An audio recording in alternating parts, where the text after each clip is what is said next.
video, I'm going to show you guys how to start your Ford Explorer if the batteries in your key fob go bad.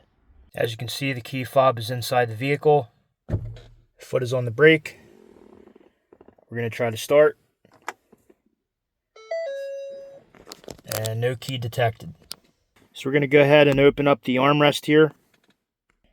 Inside, you're going to see this little pouch. That's where you're going to place the key. Okay, the key is inside. We're going to go ahead and try to start it.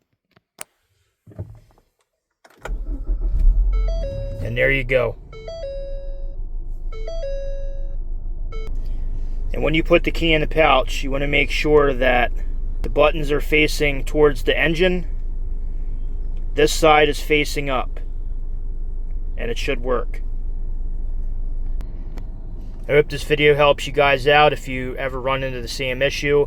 And again, if that location doesn't work for you, there are a couple different other spots in the car that you could try. So I would recommend looking up online and seeing what those other locations are.